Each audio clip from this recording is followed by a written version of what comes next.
Hello students, welcome once again to our channel. আজকে আমরা আলোচনা করব আরও একটা ফিগার অফ স্পিচ নিয়ে, যা হচ্ছে ফেবেল। অর্থাৎ সিমিলি, মেটাফোর, আইরনি এদের মতনই ফেবেলও হচ্ছে এক ধরনের ফিগার অফ স্পিচ। এই ফেবেলের বাংলা অর্থ হচ্ছে গিয়ে উপকথা। এই ফেবেল সম্পর্কে একটা ইন্টারেস্টিং ব্যাপার কি জানো?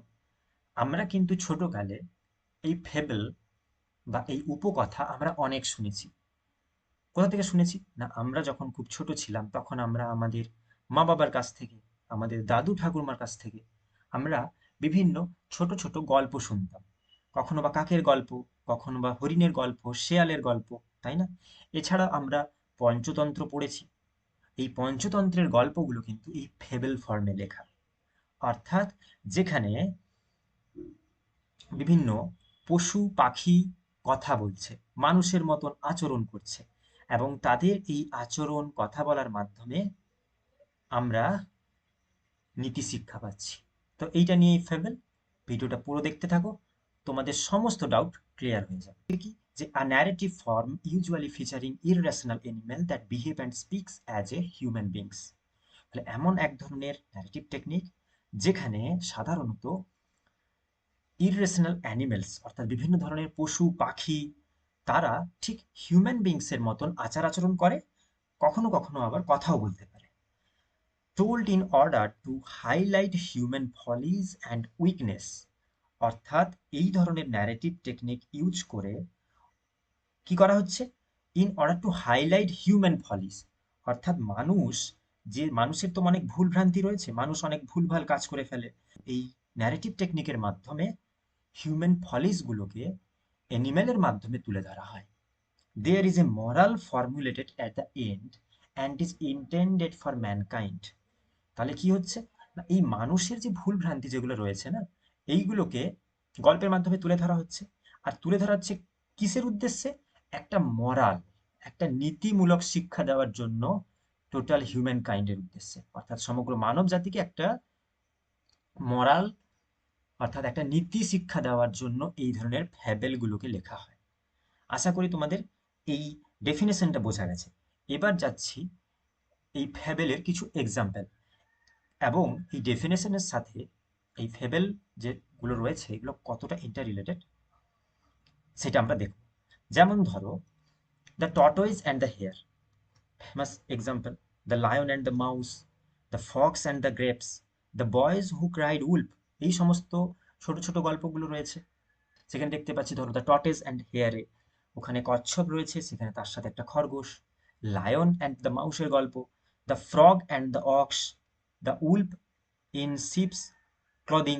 তো এই যে জিনিসগুলো, এই যে গল্পগুলো, এই ন্যারেটিভ টেকনিকগুলোতে আমরা বাঘ, সিংহ, কাক, শেয়াল, এই যে বিভিন্ন প্রাণী, এদেরকে মেন ফিচারিং হিসেবে দেখা যায়। এদেরকে আমরা এই গল্পের মধ্যে দেখতে পাই। তারা বিহেভ করছে ঠিক মানুষের মতো, কেউ কেউ আবার কথাও বলছে। তো তাদের এই কথা বলার মাধ্যমে, আমরা তো ছোটবেলায় নিশ্চয়ই এই সমস্ত গল্পগুলো পড়েছি, আমরা লক্ষ্য করব যে গল্পটার শেষে একটা নীতিমূলক একটা মরাল দেওয়া থাকছে, যে মরালটা সমগ্র হিউম্যান কাইন্ডের উদ্দেশ্যে ডেডিকেটেড। আশা করি তোমাদের বোঝা গেছে। আচ্ছা, আরও একটু দেখে নিই কিছু ইম্পর্টেন্ট ক্যারেক্টারিস্টিক্স যেগুলো আমি তোমাদেরকে বললাম। Fables are usually quite short and to the point. তোমরা নিশ্চয়ই লক্ষ্য করবে এই যে ছোট ছোট গল্পগুলো, এগুলো কিন্তু খুবই ছোট হয় এবং টু দ্য পয়েন্ট, একদম বেশি কিছু বাড়ানো চাড়ানো থাকে না, যেমন নভেল বা এসের ক্ষেত্রে যেরকমটা হয় ঠিক এমনটা তো হয় না। খুব ছোট হয়, খুব ক্রিস্পি হয়, এবং টু দ্য পয়েন্ট গল্পগুলো হয়। নেক্সট হচ্ছে অ্যানথ্রোপোমরফিজম। এই জিনিসটা, এই ওয়ার্ডটা কিন্তু খুব ইম্পর্ট্যান্ট, তোমাদেরকে জানতে হবে। অ্যানথ্রোপোমরফিজম কি না, যখন কোনো character of an animals speak and act like humans. This allows for a simplified way to explore human behaviours and social dynamics. তো আমরা অনেক সময় লক্ষ্য করি না যে কোনো এই যে পশু পাখি কখনো কখনো কথা বলে, কখনো বই, বিভিন্ন কার্টুনে আমরা দেখি যে বইটা, কোনো বই, কোনো মোবাইল, অনেক সময় কোনো ক্যান্ডেল, এগুলো কি হয়, এদের চোখ চোখ মুখ এঁকে দিয়ে ওরা যেন মানুষের মতন কথা বলছে, এইরকম কিছু ক্যারেক্টারিস্টিক অ্যাড করা হয়। তো এইটা হচ্ছে গিয়ে অ্যানথ্রোপোমরফিজম, অর্থাৎ মানুষের হিউম্যান ক্যারেক্টারিস্টিক্স হাসা, খেলা, কান্না, কথা বলা, এগুলো তো মানুষের মধ্যে মানুষের বিশেষ বৈশিষ্ট্য। এই ক্যারেক্টারিস্টিক্স গুলো যখন আমরা কোনো অবজেক্টের মধ্যে পুট করে দিই, তখন সেই অবজেক্ট মধ্যে পুট করে দেওয়াকে বলছে অ্যানথ্রোপোমরফিক ব্যাপার স্যাপার। ওকে, অ্যানথ্রোপোমরফিজম, আশা করি বোঝা গেল। নেক্সট, ক্লিয়ার মরাল। একদম ঠিক, যে আমরা গল্পের শেষে একটা লেসন শিখতে পারি, তাই না?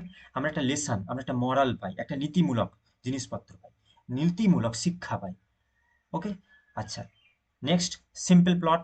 স্টোরি লাইন তো তোমরা জানো একদম স্ট্রেট ফরওয়ার্ড থাকে, কোনো কমপ্লেক্স, কোনো থ্রিলিং, কোনো ওই রকম ব্যাপার স্যাপার থাকে না।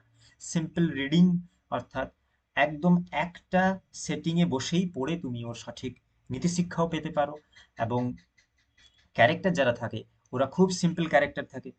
নেক্সট, ইউনিভার্সাল থিম, অর্থাৎ একটা ফেবেল হতে গেলে তার মধ্যে কিছু ইউনিভার্সাল থিম থাকা দরকার। Fable often deal with universal truths about human nature, honesty, kindness, greed, pride and the consequence of our actions.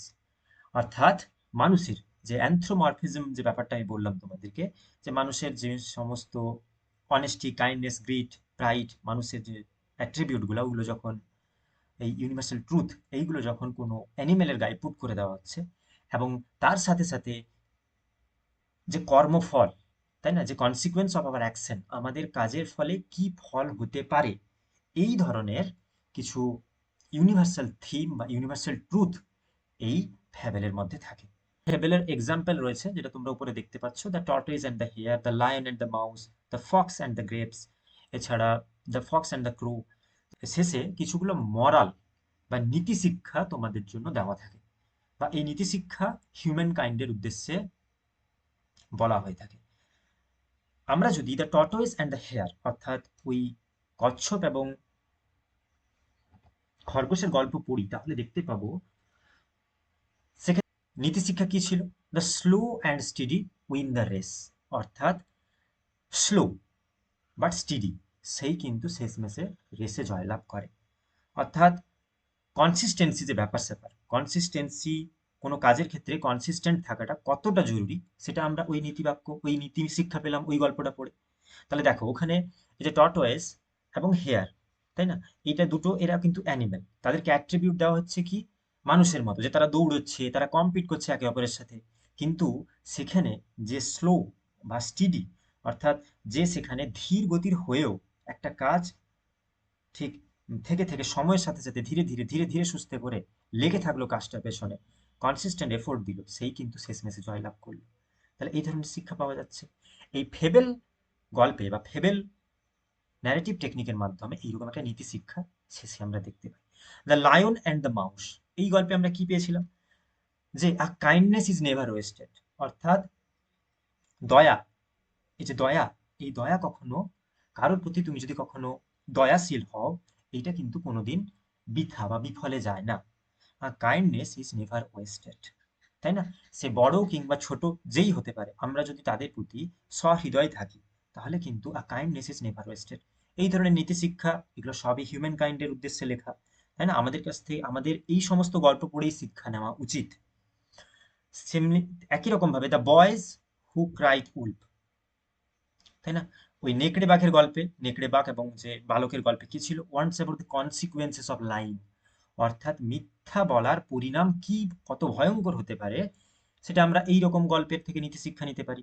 Next, the ant and the grass hopper, এই গল্পে আমরা কি পেয়েছিলাম? যে highlights the importance of preparation, অর্থাৎ preparation, কোনো কিছু কাজ আহ, কত তাড়াতাড়ি আমরা শুরু করে দিতে পারি, অর্থাৎ আমরা প্রোকাস্টিনেশন, অর্থাৎ প্রোকাস্টিনেট না করে কোনো কাজ আমরা কত তাড়াতাড়ি শুরু করতে পারি ফর আওয়ার ওন বেনিফিট, আমাদের নিজের জন্য কতটা তাড়াতাড়ি কোনো কাজ করতে পারি, এই ধরনের নীতি শিক্ষা আমরা পাচ্ছি অ্যান্ড দ্য গ্রেস হপার পড়ে। The fox and the grapes, এই গল্প তো আমরা প্রত্যেকেই পড়েছি নিশ্চয়ই। এটা থেকে আমরা কি মোরাল শিক্ষা পাই? যে dislikes what you can not have, তাই না? তো আমরা সাধারণত কি করি, দেখবে যে যেটা আমরা পারি না বা যেটা আমরা অ্যাচিভ করতে পারি না, ওইটার সম্বন্ধে বা উম, ওই জিনিসের সম্পর্কে, ওই অবজেক্টের সম্পর্কে আমরা একটা বিরূপ মতবাদ, যে যেটা আমার কাপ অফ কেক নয়, তাই না, যেটা আমার কাজের মধ্যে, যেটা আমার এফোর্ডেবল নয়, যেটা আমি করতে পারলাম না, ওর সম্বন্ধে আমি একটা বিরূপ মন্তব্য করি।